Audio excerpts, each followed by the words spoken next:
बिस्मिल्लाहिर्रहमानिर्रहीम। अस्सलाम वालेकुम वरहमतुल्लाहि वबरकातुहू। उम्मीद है कि आप सब खैरियत से होंगे और अपने पिछले तमाम लेक्चर्स को आपने अपनी कॉपीज़ पर जो है वो नोट कर लिया होगा। आज हमारा है लेक्चर नंबर 13 और उन्वान है हमारा मज़मून नवेसी। हमारा जो आज का मज़मून है वो है तंदुरुस्ती हज़ार नेमत है। लेकिन उससे पहले मैं आपको ये बताऊंगी कि मज़मून है क्या।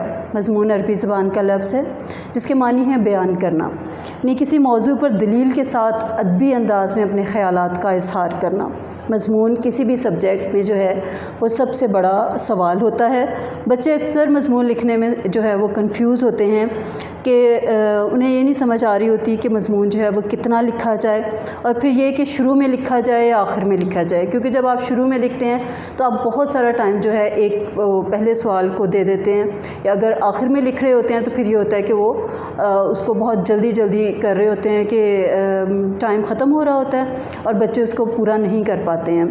बहरहाल इसके लिए जो है वो ये क्लियर होना चाहिए कि अगर तो आपके जहन में तमाम नुकात जो हैं वो क्लियर हैं तो आपको इस किस्म के मसाइल दरपेश नहीं होंगे। तो एक जो है मज़मून के तमाम नुकात आपके जहन में सबसे पहले क्लियर होने चाहिए और एक पैराग्राफ जब आप लिख लें तो उसके बाद अगले पैराग्राफ के जो नुकात हैं वो आपके जहन में अगर होंगे तो आप मज़मून लिखने में बिल्कुल भी नहीं हिचकिचाएंगे। इसके बाद ये है कि मज़मून आप लगातार लिखेंगे, उसमें हेडिंग्स नहीं देंगे। इसके बाद नेक्स्ट जो है वो मज़मून लिखते वक्त आपको ये पता होना चाहिए कि मिक़दार और मायार जो है वो दोनों बेहतरीन होनी चाहिए। एक बात जो है वो आपको सिर्फ समझाने के लिए जो मैं बता रही हूँ कि मज़मून के जो हैं वो 3 हिस्से होते हैं। एक इसका इब्तिदाइया होता है, एक नफ्स मज़मून होता है और एक इसका इख्तिताम होता है। मज़मून का जो इब्तिदाइया होता है उसमें आप मज़मून का तारुफ़ करवाते हैं, जो भी आपके पास मौजू होता है उसका आप तारुफ़ करवाते हैं। और जो नफ्स मज़मून है उसमें आप वो जो मौजू है आपका उसके मुतालिक तमाम मालूमात देते हैं। और जो इख्तिताम होता है उसमें एक ओवरऑल जो है वो जायज़ा लिया जाता है। और मज़मून जो है आपको हमेशा अच्छे अल्फाज के साथ ख़त्म करना चाहिए और आखिर में जो है एक दफ़ा मज़मून लाजमी पढ़ लें ताकि अगर कोई गलती आपसे हो गई है तो उसको आप जो है दुरुस्त कर सकें।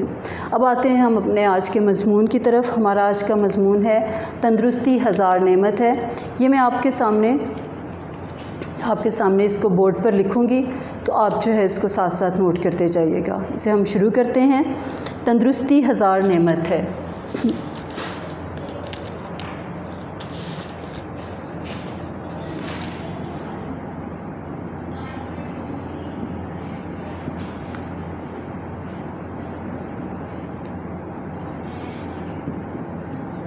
जान है तो जहान है। अच्छी सेहत से ही दुनिया के मुश्किल तरीन काम मुमकिन है। अच्छी सेहत से ही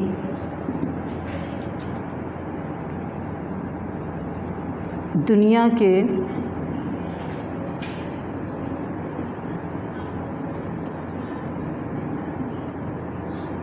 मुश्किल तरीन काम मुमकिन है। इसीलिए तो बेख्तियार ज़हन ज़ुबान पर आता है, इसीलिए तो बेइख्तियार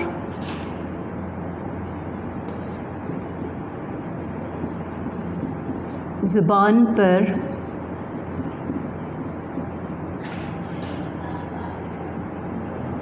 आता है।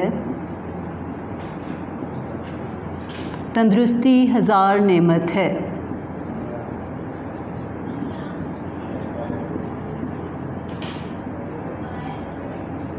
तंदुरुस्ती हज़ार नेमत है। कोई भी काम करना हो सबके लिए अच्छी सेहत और कोई भी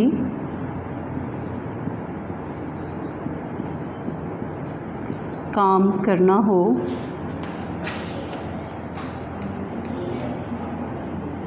उसके लिए अच्छी सेहत अज़ हद ज़रूरी है।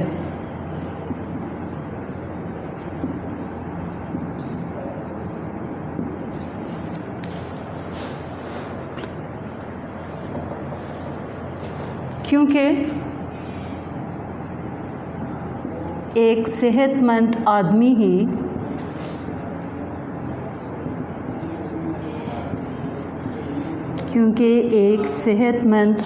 आदमी ही हर काम उम्दा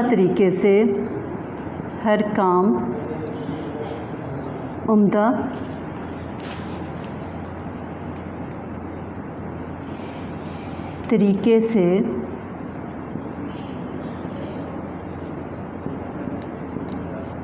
कर सकता है। इसके बाद हम जो है वो दूसरा पैराग्राफ शुरू कर रहे हैं। तंदुरुस्ती का मतलब है बदन की दुरुस्ती। तंदुरुस्ती का मतलब है बदन की दुरुस्ती या ऐसा जिस्म जो सेहतमंद हो, या ऐसा जिस्म जो सेहतमंद हो। तंदुरुस्त इंसान के चेहरे पर रौनक होती है। तंदुरुस्त इंसान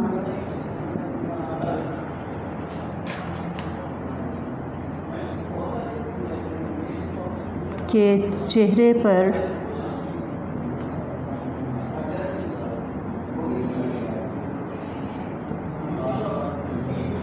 रौनक होती है।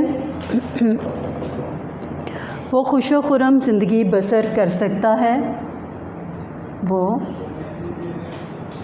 खुशो खुर्रम ज़िंदगी बसर कर सकता है।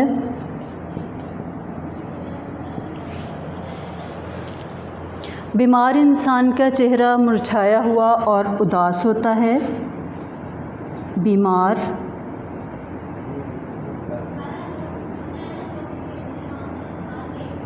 इंसान का चेहरा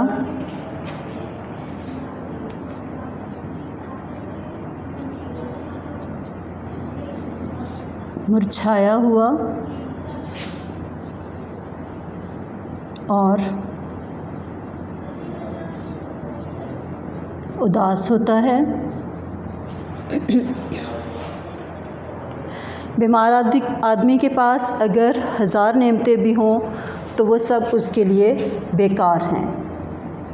बीमार आदमी के पास अगर 1000 नेमतें भी हों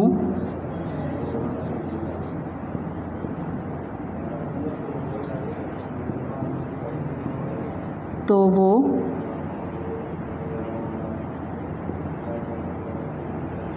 सब उसके लिए बेकार हैं।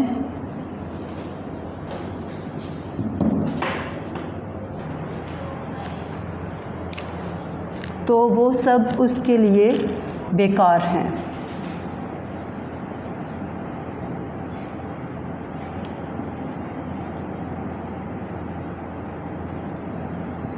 उसके लिए बेकार हैं।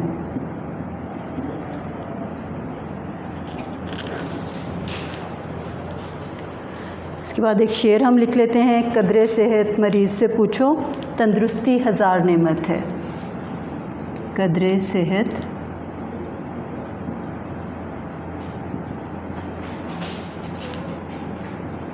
मरीज़ से पूछो, तंदुरुस्ती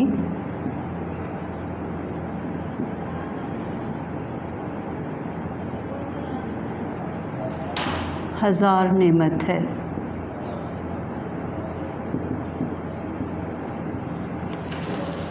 इसके बाद हम अगला पैराग्राफ शुरू करते हैं। इंसानी जिस्म का निज़ाम बिल्कुल एक मशीन की मानिंद है। इंसानी जिस्म का निज़ाम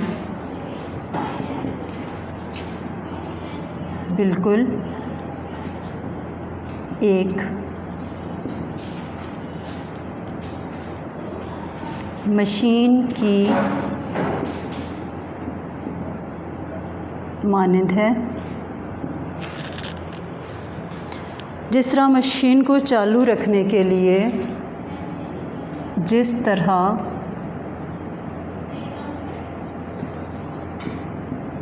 मशीन को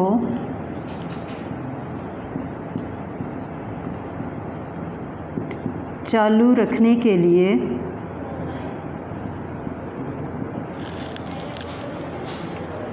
इसके हर पुर्जे को दुरुस्त हालत में रखना ज़रूरी है, उसके हर पुर्जे को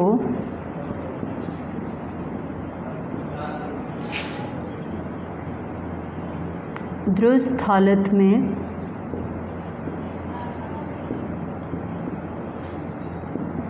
रखना ज़रूरी है। इसी तरह इंसानी जिस्म के हर उज़्व का सही और तंदुरुस्त होना भी लाज़मी है। इसी तरह इंसानी जिस्म के हर उज़्व का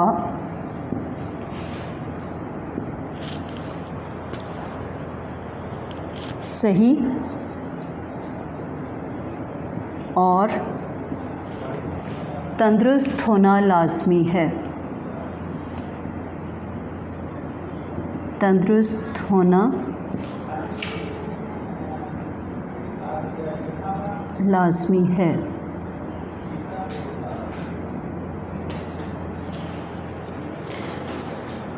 जो शख्स मुसलसल बीमार रहता है उसकी ज़िंदगी वबाल बन जाती है। जो शख्स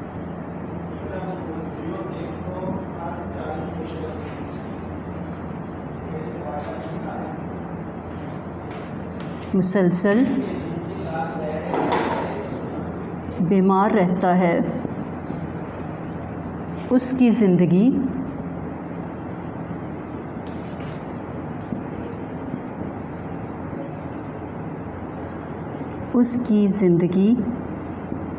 वबाल बन जाती है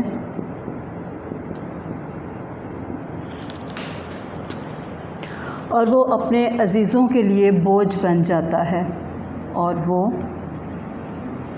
अपने अज़ीज़ों के लिए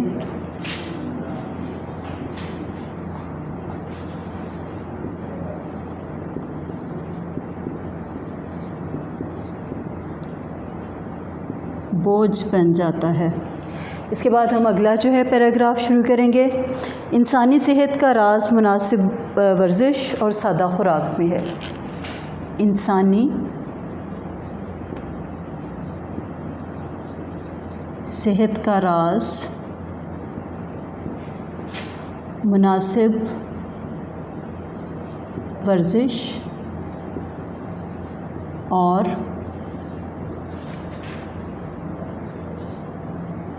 सादा खुराक में है।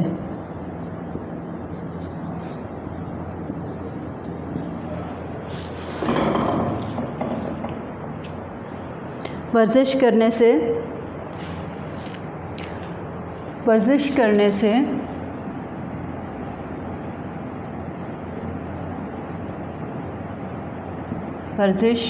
से जिस्म में ताकत आती है। जिस्म में ताकत आती है और खून में जोश पैदा होता है और खून में जोश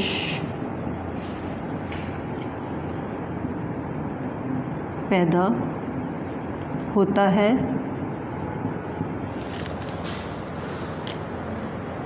इसके अलावा खुराक हमेशा सादा और खालिस इस्तेमाल करनी चाहिए। इसके अलावा खुराक हमेशा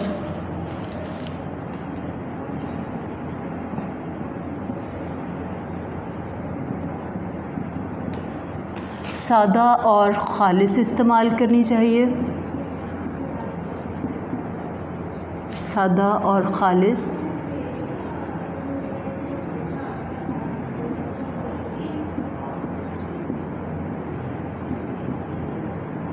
इस्तेमाल करनी चाहिए। अगर मुनासिब एहतियात और परहेज़ की जाए तो इंसान बहुत सी बीमारियों से बच सकता है। अगर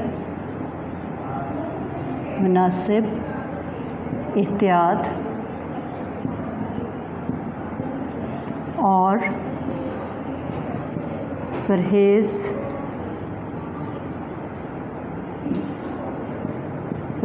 किया जाए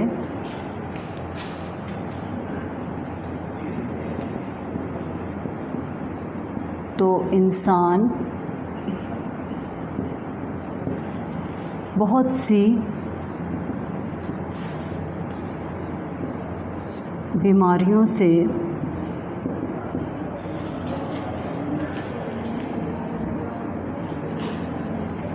बच सकता है।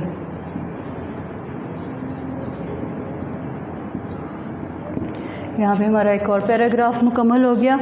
इसके बाद है एक और पैराग्राफ, दीन इस्लाम भी अपनी सेहत की तरफ तवज्जो देने पर बहुत ज़ोर देता है।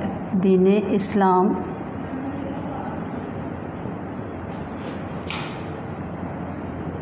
भी अपनी सेहत की तरफ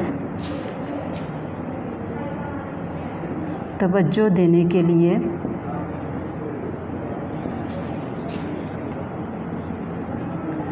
बहुत ज़ोर देता है। बल्कि एक दुआ है कि अल्लाहुम्मा इन्नी अस्सअलुका अस्सिहता वल इफ़्फ़त वल अमानत व हुस्नुल खुल्क़ व रिज़ा बिल क़द्र, यानी उसमें जो है हमें सिखाया गया है कि हम अल्लाह से अपनी सेहत के बारे में भी जो है वो कहें कि अल्लाह हमारी सेहत को जो है वो दुरुस्त रखना। तो इसलिए दीन इस्लाम भी अपनी सेहत की तरफ तवज्जो देने के लिए बहुत ज़ोर देता है। इरशाद नबी सल्लल्लाहु अलैहि वसल्लम है, इरशाद नबी सल्लल्लाहु अलैहि वसल्लम है कि तुम्हारे जिस्म का तुम पर हक़ है, तुम्हारे जिस्म का तुम पर हक़ है। मिसवाक करने, बालों को काटने और जिस्म की सफाई पर बहुत ज़ोर दिया गया है। मिसवाक करने, नाखून काटने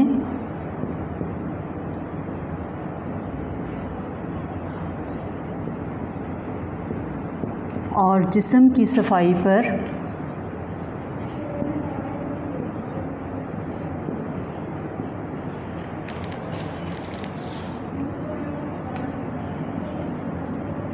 बहुत ज़ोर दिया गया है।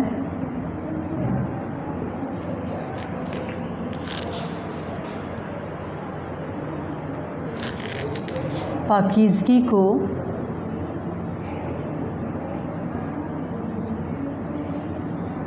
ईमान का निस्फ़ हिस्सा करार दिया गया है।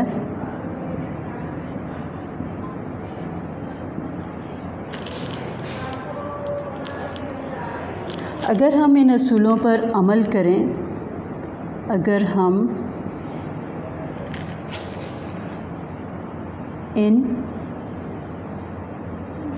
असूलों पर अमल करें तो हम तंदुरुस्त रह सकते हैं।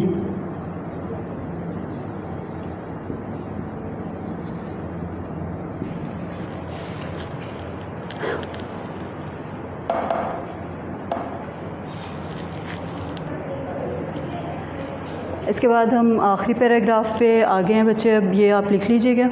सेहत को कायम रखने के लिए काम और आराम में इत्तेदाल नहायत ज़रूरी है। सेहत को कायम रखने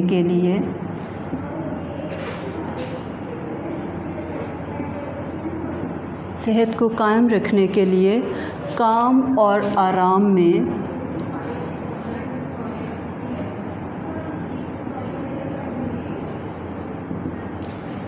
इत्तेदाल निहायत ज़रूरी है।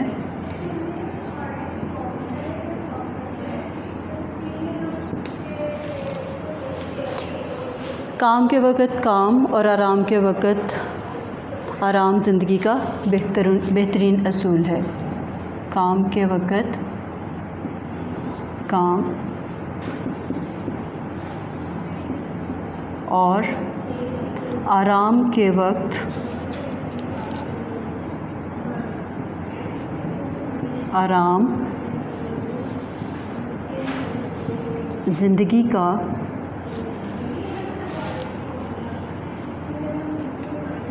बेहतरीन उसूल है। ये था हमारा आखिरी पैराग्राफ। मुझे उम्मीद है कि आप इस सारे जो मज़मून मैंने आपको जिसके नोट्स दिए हैं आप इसको अच्छे से जो अपनी कॉपीज़ पर उतार लेंगे। और इसके बावजूद अगर आपको लगे कि आप किसी किस्म का भी कोई मसला हो रहा है तो आप अपनी जो ऑनलाइन टीचर हैं उनसे आप सारा डिस्कस कर सकती हैं। तो इंशाल्लाह अगले लेक्चर में मिलेंगे। अल्लाह हाफ़िज़।